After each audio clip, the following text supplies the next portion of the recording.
দেশের যাবতীয় অশান্তিকে দূরীভূত করতে হবে। দেশের মধ্যে যত অন্যায় রয়েছে, যত অশান্তির দাবানল চলতেছে, যাবতীয় অশান্তির দাবানলকে নিভায়ে শান্তি ফিরিয়ে আনতে হবে। যেটা এখন আমাদের যুবকদের একটাই প্রত্যাশা, দেশে শান্তি চায়। কথা বলেন ঠিক কিনা? এদেশের প্রত্যেকটি জনগণ চায় দেশে শান্তি। কথা বলেন ঠিক কিনা? আল্লাহ নবীরও শপথ ছিল সেটাই, যে দেশের ভিতরে শান্তি ফিরিয়ে আনতে হবে। এটার জন্য আমাদেরকে যা যা করার দরকার আমরা সব কিছু করতে রাজি আছি। কথা বলেন ঠিক কিনা?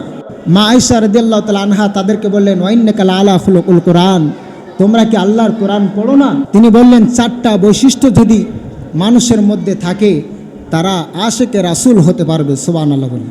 কয়টা বৈশিষ্ট্য? তিনি বললেন, ক্বাদ আফলাহাল মুমিনুন আল্লাযীনা হুম ফী সালাতিহিম খাশিউন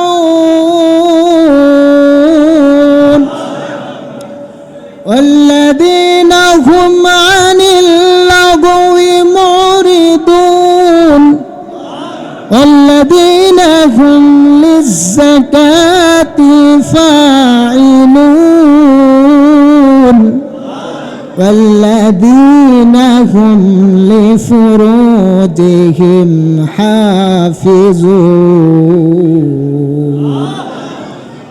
মা আয়েশা রাদিয়াল্লাহু তাআলা আনহা বলেন, যদি পরিচিতভাবে নবীজির চরিত্র জীবনে ধারণ করতে চাও তাহলে 1 নাম্বার কাজ হলো ক্বাদ আফলাহাল মুমিনুন আল্লাযীনা হুম ফী সালাতিহিম খাশিউন, নামাজের ব্যাপারে তোমরা মনোযোগী হও। 1 নাম্বার কাজ কি? নামাজের ব্যাপারে মনোযোগী হও। 2 নাম্বার, অবাঞ্ছিত কথা থেকে নিজের জবানকে হেফাজত করো। মেফে মেফে কথা বলো, এমন কথা বলো না যে কথার জন্য কিয়ামতের দিন তোমাদেরকে পাকড়াও করা হবে। কথা বলার সময় সংযতভাবে কথা বলো।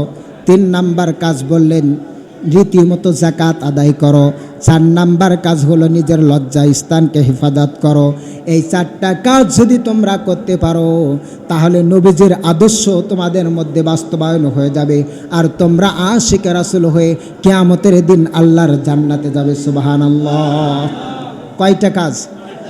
আওয়াজ দিয়ে বলতে হবে মুসলমান, কয়টা কাজ? নাম্বার 1, নামাজে মনোযোগী হতে হবে। কি হতে হবে? নামাজে যত্নশীল হতে হবে।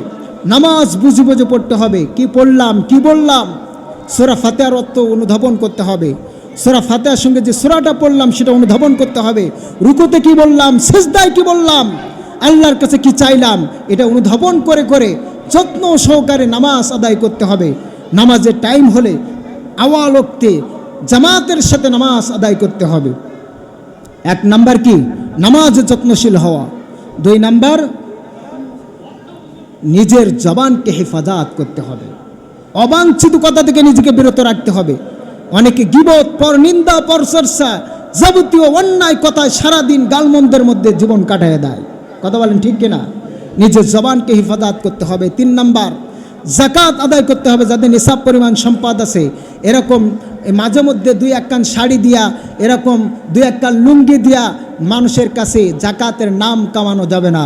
সঠিক মাত্রায় যাকাত আদায় করতে হবে। 2.5 টাকা যাকাত দিতে হবে। আর 4 নাম্বার, নিজের লজ্জা স্থানের হেফাজত করতে হবে। এই 4টা কাজ যদি করা যায় আল্লাহ রসুল আমাদেরকে উম্মাত হিসাবে পরিচয় দিবেন, আল্লাহর জান্নাতে আমাদেরকে নেবেন। আল্লাহ তাআলা আমাদেরকে এই 4টা কাজ করা তৌফিক দান করুন। সকলে বলে আমিন। এই 4টা কাজ কারা কারা করতে রাজি আছেন? 2 হাত তুলে আল্লাহরে দেখান। লিল্লাহি তাকবীর। হে আল্লাহ, আজকে যে শপথ করলাম এই 4টা আমল মৃত্যুর আগ পর্যন্ত আমাদেরকে পালন করার তৌফিক দাও। আমিন।